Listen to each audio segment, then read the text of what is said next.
I started singing when I was 9 years old.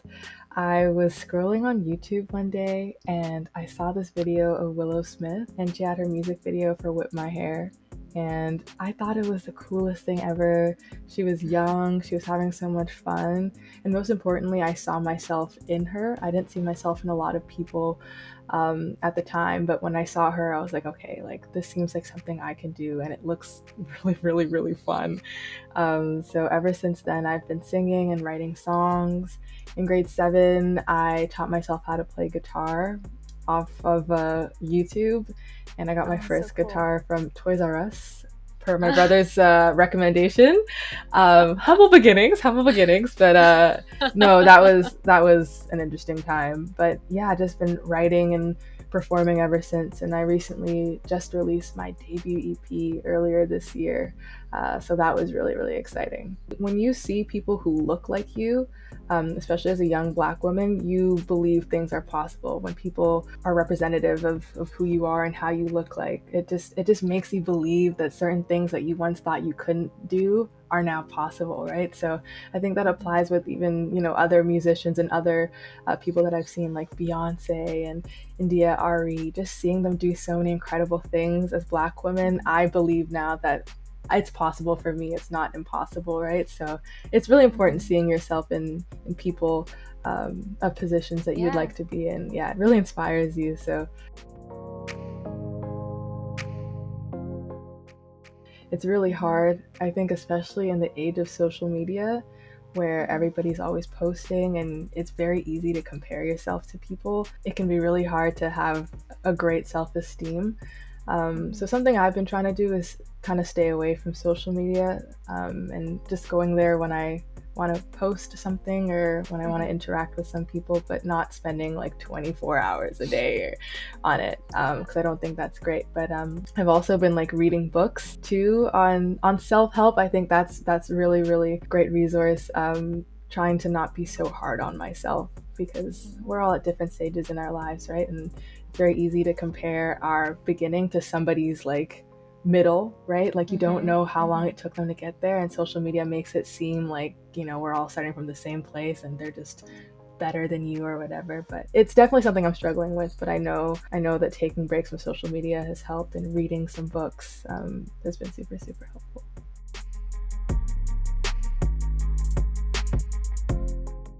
I love Beyonce. I love Beyonce so much. Whenever I am not feeling myself, she has a song, Who Run the World? Girls. Always listen to that. Her Coachella performance always just gets me hyped and pumped. So even sometimes when I'm nervous before a show, I play that and I'm just like, okay, Beyonce's telling me I can do this. I can do it. I got this. So yeah, definitely Beyonce, because the confidence that radiates from her and her music is so infectious. I love listening to music when I'm sad. It's good to recognize when you're upset. And I don't think sadness is a bad thing. I don't think feeling low sometimes is necessarily a bad thing. Like recognize though that like you're in that space. And so yeah, sometimes I just listen to music that does fit that vibe, that is a bit more mellow, that does talk about what I'm going through. And that kind of just helps. Like I just sit in that, and I recognize that, okay, like I'm here and I know I want to be somewhere else, but right now I'm here and that's okay. Like it's okay sometimes to not feel 100%, because nobody's 100% all the time. Like that's not realistic, right? So but I sit in that emotion for a little bit, and I recognize and I'm present that, okay, like this is how I'm feeling, this is why, and then I make those next steps. Okay, how do I want to change this? What's really bugging me? There's a beauty to reflection and figuring out, okay, like this is why I'm upset, or this is why, I'm not feeling 100%, and this is what I can do. I think the beautiful thing is that, like, you don't have to stay in that state forever. You can change it. Like you can take the reins, and if you want to live your life a different way, you can start doing that right now, which is something I've been learning from some of these self-help books. But like, you don't have to live in this state forever, right? You can change it right now. You have the power to do it. No one's stopping you. And yeah, I think that's just such a beautiful thing to know, that you don't have to be down for forever.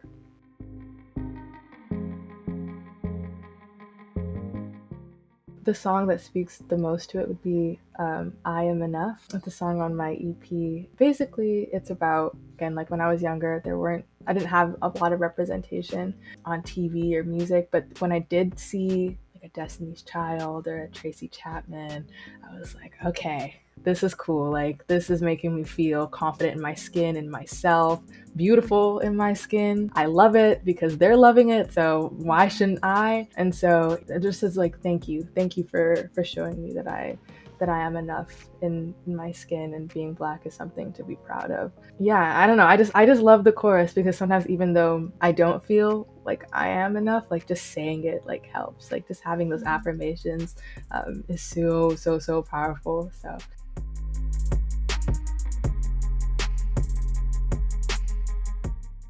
honestly, I don't think I had much of a connection with it growing up and when I was younger. I think I only really knew like the extremes. I go through the same things that people who are struggling with that go through, right? So I always just thought it was like that or nothing. As I've been growing up and again doing more research and being in tune with my emotions, I'm like, no, like it's a broad spectrum, right? And it's the good and the bad, right? It's not necessarily that everything is horrible, right? And again, like reading those books and having them point out like certain things has been super helpful, right? And kind of like what I mentioned earlier, right? Like it's good to acknowledge that when you're not feeling the greatest, right? But then also to don't get addicted to pitying yourself and just being like I suck, and just getting in this negative mindset, right? And that's something that I do a lot, right? So there is a stigma around mental health, right? And people are afraid to talk about it, but I think there's nothing to be ashamed of. We're all human, right? We all go through things, and it's important to get help when you need it, right? Or else you don't want nothing bad to happen. So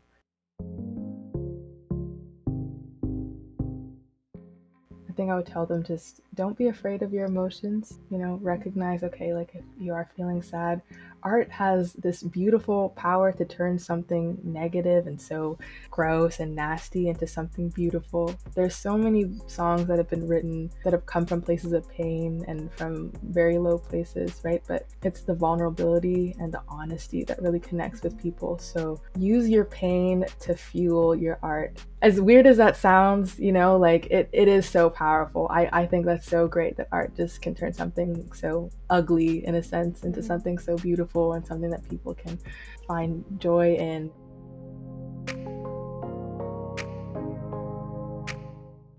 When I was younger, I say this as if I don't still care. I still care, but I cared a lot about what other people would say about me, and so I'd be like, okay, I can't join a talent show because what if people think this isn't cool or people laugh at me? But at the end of the day, do what makes you happy. Go for it. It's the people that do things that no one else is willing to do that end up, living a very happy life because they're doing what they truly want to do and they're not caring about what other people think is cool. So yeah, just go for it. It doesn't matter if other people don't think it's, in right now or the cool thing to do. If it makes you happy, then that's all that matters. So don't stress. On the topic of mental health, I've realized that again, I'm not in a place that I'm super happy with, but I realize again that I have the power to change where I'm at. So I'm hoping next year to just really work on myself and get better at my craft and just spend more time songwriting and learning the guitar and performing and just getting to a place that I'm confident.